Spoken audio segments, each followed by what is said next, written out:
Talk about Hegseth. Erol Morkoç is an American political strategist and spokesman for the Republicans overseas and joins us now. Erol, hello to you. Oh, yeah. Thank you for having me. Once is a mistake. Twice is, well, I don't know. What do you make of this? Well, nothing good. At first glance, I work in the defense intelligence sector. The idea that the U.S. government is using Signal at all, which came about under the last administration, in no way absolves this current administration from using what has backdoors into it on the very high end. Additionally, Signal has the ability to delete information after a certain amount of time, which might abrogate Freedom of Information Act rules. So on all aspects, the fact that they're even using that app is negative. The content of the messages is thankfully something that was shared with people who were not saboteurs. So they got very lucky in that aspect.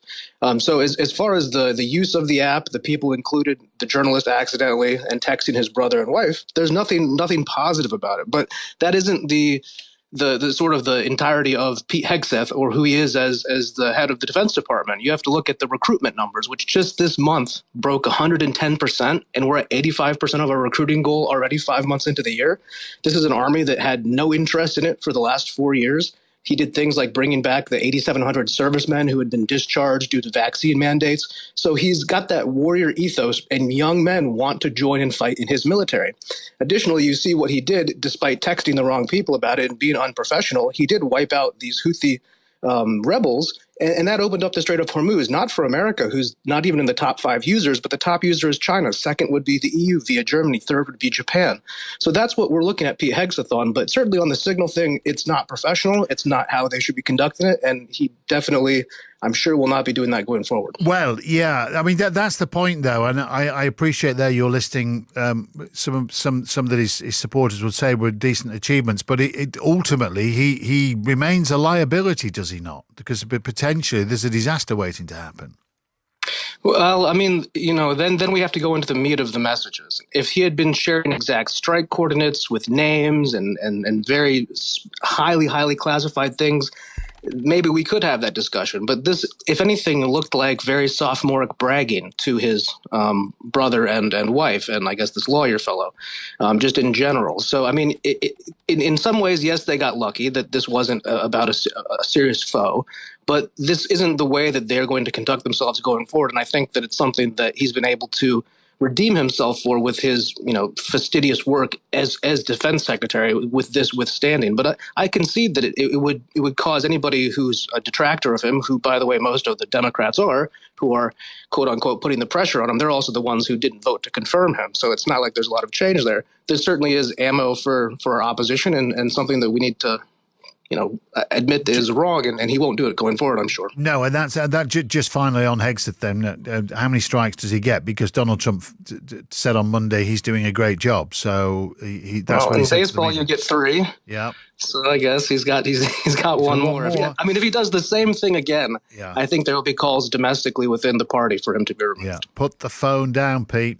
One of the other big developing stories tonight, really, as well, Erol, is the situation in Ukraine. Donald Trump, so certainly in the UK, the front pages tomorrow are all about this. He's accused the Ukrainian President Volodymyr Zelenskyy of harming peace negotiations by rejecting a US proposal to recognise Crimea as part of Russia. So here's Trump in the Oval Office a little bit earlier. We'll play that clip in a second. Donald Trump, I think we can hear. I will say that I think Russia is ready, and a lot of people said Russia wanted to go for the whole thing. And I think we have a deal with Russia. We have to get a deal with Zelenskyy, and I hope that Zelenskyy, I thought it might be easier to deal with Zelenskyy. So far it's been harder, but that's okay. It's all right. But I think we have a deal with both. I hope they do it. So I think we have a deal with both. I mean, he's contradictory there, isn't he? Well, I think we have a deal with both, while at the same time saying Zelenskyy is an obstruction. So where do you think we lie? Well, I think we have to look at the sober political and geopolitical landscape. The idea that we could restore pre-2014 borders is unrealistic. You have to keep in mind that under George Bush, Vladimir Putin took territory. Under Obama, he took territory. Under Biden, he took territory. The only president in this century who Vladimir Putin hasn't done this with has been Donald Trump. So Donald Trump is somebody who at least is so unpredictable that the Russians would rather wait out his tenure than act. But in the case of deal making and in diplomacy, there has to be give and take. And I understand Zelensky's perspective that in his constitution, they have enshrined the Crimea as part of their land. But the fact is, going forward, they've already lost the eastern part of Ukraine.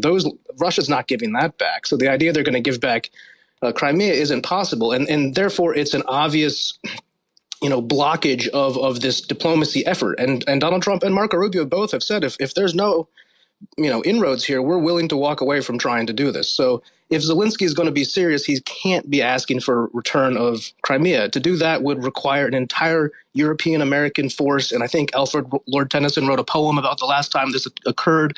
We don't need that. We don't want to be in war. The whole thing is about ending the prolonged suffering. And so I think Zelensky has to be realistic. I understand he's kind of hampered by this provision in their constitution, as I understand it. But they're going to have to concede that what Russia has taken. Well, and if they won't do that, then war will continue. So if I'm China, I think, well, I'll take Taiwan and go 200 miles further and then maybe concede that so I can keep Taiwan. I mean, that's the precedent that's being set here. Well, it's different, right? We actually have a very strong security agreement with Taiwan as well, with the considerable buildup of drone weaponry.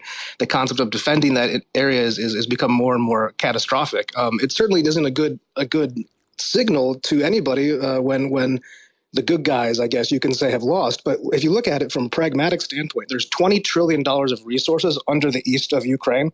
Vladimir Putin has lost 500,000 guys to take that. That's $40 million ahead. So you're dealing with a bloodthirsty dictator who's willing to throw bodies into the mixer when he's getting that kind of ROI. And when you look at it brutally like that, you have to realize that you can either work for peace with that guy or you can continue to escalate. And appeasement isn't quite the same thing in this situation as it was historically. No, but the genuine fear in Europe, certainly amongst European leaders, is that you throw him the bone this time, he says, all right, I'll stop, and in 5 years he comes again and gets another bone.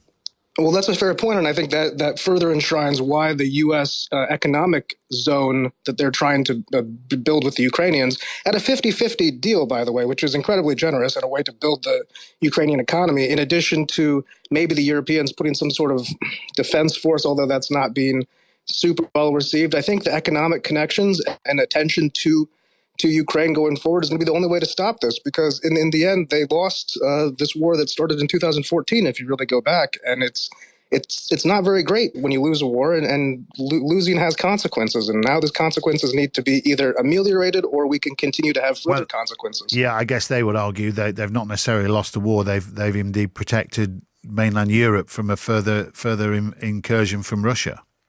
Well, I mean, Ukraine and the former Warsaw Pact and on those entire areas, I mean, it's pretty big stretch to say they've prevented an invasion of the rest of Europe. Certainly there's room to look at the Russians' perspective and disagree with them ethically and morally, but see how they reacted due to political game theory based on being boxed in. And in the end, the strategy that the West employed there failed. It failed to the point where the Russians actually were willing to attack and invade. So I think it speaks to the entire world order needing to have a different sort of structure, because what was working hasn't worked for the U.S. in the beginning of the 20th century. Look at the failures in Afghanistan. How many American mothers lost their kids only to see the Taliban win that war? So it's been two decades of complete and abject failure, and Ukraine being part of that is a sad song in it. But this is the first president in a while who's committed to the humanitarian cause of global peace, and I think it should be embraced despite the contradictions and complexities that come along with it. Just a final thought. But John texts the show. He says Trump's not negotiating; he's selling out Ukraine. He's just facilitating Putin's wish list, which is the accusation that will be levelled by some. Just on the subject of this deal that he says he thinks he's got. We're none the wiser, are we? But Caroline Leavitt tonight, his spokesperson, has said the president is not asking Ukraine to recognise Crimea. Nobody's asked them to do that. You can understand why. People like Zelenskyy are puzzled at the moment and say emotions are high. They probably quite don't understand the signals they're getting from the White House. Well, I think on that one, it again comes down to the technicality. I don't think Donald Trump cares if Ukraine, on paper in Congress, says we formally recognize this. As long as they're willing to let the war end and not attack Crimea, then I think that's what Donald Trump's looking for. Zelenskyy, again, is hampered by the fact that his constitution forbids them from accepting this. So if that goes forward, then Donald Trump is fine if they don't go into their parliament and announce that. But I think that's the catch-22 here. We're caught between a rock and a hard place, and Zelenskyy needs to find a way to give and take. Yeah, I suppose. Give away his country and get Trump his Nobel Peace Prize is one, I suppose, interpretation of it all. Listen, Erol, it's been great talking to you. Thanks for being on the show. Yeah, thank you for having me. Thank you. Erol Morkoç, American political strategist, spokesman for Republicans overseas. Thank you for all your texts to the show tonight. I just want to say a quick hello. And you've